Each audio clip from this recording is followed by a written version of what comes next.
जय नमस्कार, वंदे मातरम, भारत माता की जय। स्वागत है आप सभी का सरकारी न्यूज़ चैनल पे। तो इस बात की बड़ी खबर, जी हाँ, इस बात की बड़ी खबर निकल कर आ चुकी है सभी ईपीएस भाई बहनों के लिए। जी हाँ, प्रधानमंत्री नरेंद्र मोदी जी की तरफ से अभी एक अखबार के द्वारा प्रकाशित हुई है न्यूज़। जी हाँ, अखबार के द्वारा सभी ईपीएस भाई बहनों के लिए बड़ी खुशखबरी निकल कर आ चुकी है। उस अखबार के माध्यम से सभी ईपीएस भाई बहनों के लिए बहुत ही बड़ी अपडेट निकल कर आई है कि कब से आप सभी को मिलने जा रही है बढ़ी हुई पेंशन राशि। जी हाँ, प्रधानमंत्री नरेंद्र मोदी जी की तरफ से कब से मिलेगा आप सभी को बढ़ी हुई पेंशन राशि का लाभ और कितने राज्यों के लिए आखिरकार सरकार करने जा रही है पेंशन में बढ़ोतरी, और क्या सभी 65 लाख जो ईपीएस पेंशनर सब्सक्राइबर हैं सभी को मिलेगी बढ़ी हुई पेंशन राशि। तो देखते रहिए वीडियो को अंत तक, कहीं भी स्किप ना कीजिए। आप सभी को मिलने जा रहा है बहुत बड़ी खुशखबरी का मौका। जी हाँ, सभी ईपीएस भाई बहनों को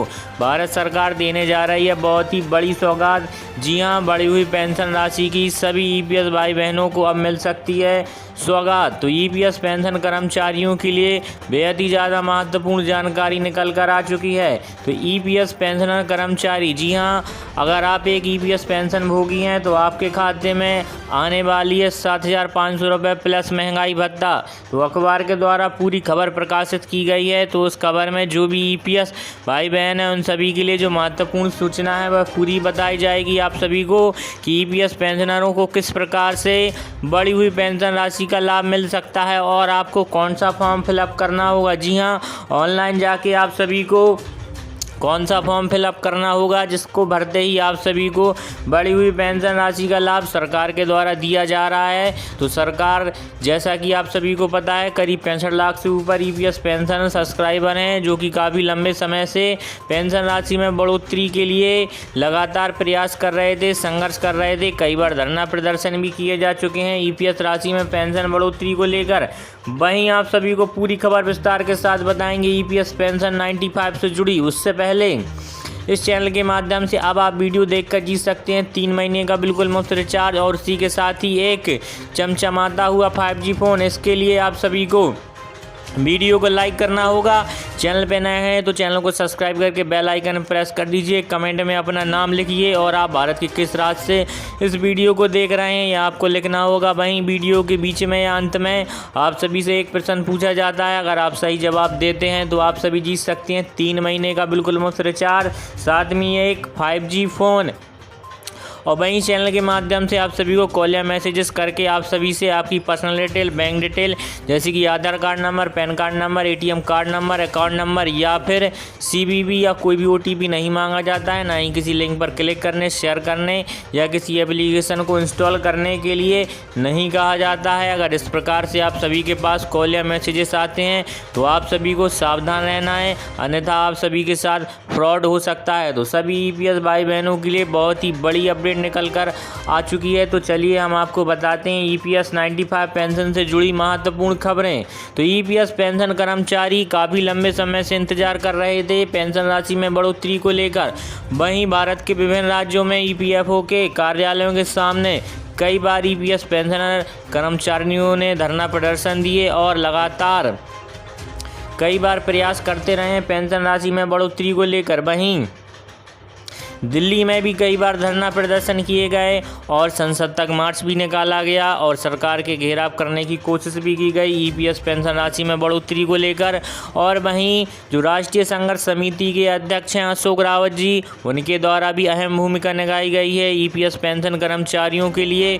तो अशोक रावत जी लगातार समय समय पर प्रयास करते चले आ रहे हैं। उन्होंने कोरोना और लॉकडाउन जैसी स्थिति में भी लगातार ईपीएस पेंशन कर्मचारियों को उनका हक दिलाने के लिए प्रयास किया है और ईपीएस पेंशन राशि में बढ़ोतरी के लिए वह लगातार प्रयास करते रहे हैं। और उन्होंने 1 जून को भूख हड़ताल दिवस के रूप में भी मनाया था और उन्होंने यह भी साफ कर दिया था कि अगर सरकार ईपीएस पेंशनर कर्मचारियों की पेंशन में बढ़ोतरी नहीं करती है तो वह अपना जन्मदिन, शादी की सालगिरह और अन्य कोई कार्यक्रम नहीं मनाएंगे जब तक वह ईपीएस पेंशन कर्मचारियों को पेंशन राशि में बढ़ोतरी नहीं करवा देते हैं।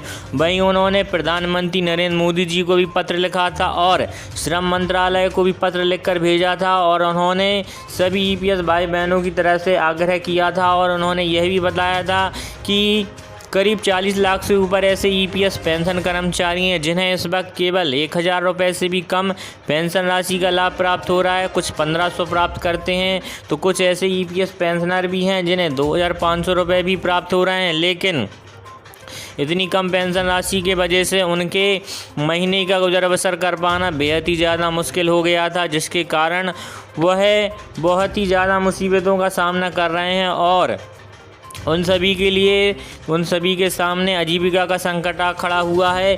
तो उन्होंने सरकार से आग्रह किया था कि सरकार अब किसी भी ईपीएस पेंशन कर्मचारियों के खाते में 7500 रुपये से कम पेंशन राशि ना दे, क्योंकि सभी ईपीएस भाई बहन बेहद ही ज़्यादा मुश्किलों का सामना कर रहे हैं कम पेंशन राशि के वजह से। वहीं उन्होंने यह भी सरकार को बताया कि एक कर्मचारी के मूल वेतन में मूल वेतन में से करीब 12% प्रोविडेंट फंड यानी पीएफ कटता है और उसी में से 8.33% हिस्सा ईपीएस यानी कि एम्प्लॉय कर्मचारी पेंशन योजना के रूप में जमा होता है और साथ ही सरकार 1.16% का योगदान नियोक्ता के खाते में करती है। फिर भी ईपीएस पेंशन कर्मचारियों को बेहद ही ज़्यादा न्यूनतम पेंशन राशि प्राप्त हो रही है। तो वह लगातार सरकार से प्रयास करते चले आ रहे हैं और कोशिशें कर रहे हैं कि आखिर सरकार सभी ईपीएस भाई बहनों को पेंशन में बढ़ोतरी कर दें और उन्होंने अपनी हर वह कोशिश कर ली है जिसके कारण ईपीएस पेंशन कर्मचारियों को उनका हक मिले। वहीं सरकार भी अब सभी ईपीएस भाई बहनों की पेंशन राशि में बढ़ोतरी को लेकर प्रयास कर रहे हैं और उन्होंने विचार करना शुरू कर दिया है और वहीं उन्होंने श्रम मंत्रालय को भी सख्त आदेश जारी कर दिए गए हैं कि अभी तक आखिर ईपीएस पेंशन कर्मचारी जो उनका हक है वह क्यों नहीं दिया गया है और आखिर लगातार ईपीएस पेंशन कर्मचारी धरना प्रदर्शन करते चले आ रहे हैं। तो अभी तक सभी ईपीएस भाई बहनों को अभी तक जो ईपीएस पेंशन राशि में बढ़ोतरी है क्यों नहीं की गई है और आखिर किस प्रकार से ईपीएस पेंशन कर्मचारियों को उनका हक दिलाया जा सकता है। तो लगातार सरकार सभी ईपीएस पेंशन कर्मचारियों के लिए मंथन कर रही है और इस प्रकार की संभावनाएं निकल कर आई हैं कि इस माह जुलाई में ही सभी ईपीएस भाई बहनों की खाते में बढ़ी हुई पेंशन राशि आ सकती है। इस प्रकार की संभावनाएं निकल कर आ चुकी हैं। तो अगर आप एक ईपीएस पेंशन कर्मचारी हैं तो कमेंट में ज़रूर लिखकर बताइए कि इस वक्त आप सभी को कितनी ईपीएस पेंशन राशि प्राप्त हो रही है, क्योंकि सरकार जल्द से जल्द पेंशन राशि में बढ़ोतरी कर सकती है। वहीं आप सभी को आज के प्रश्न का जवाब देना होगा। जी हाँ, आप सभी को आज के प्रश्न का जवाब देना सूर्यवंशम का हीरो कौन है। जी हाँ, सूर्यवंशम के हीरो का नाम आप सभी को कमेंट में लकी विनर नहीं बताना।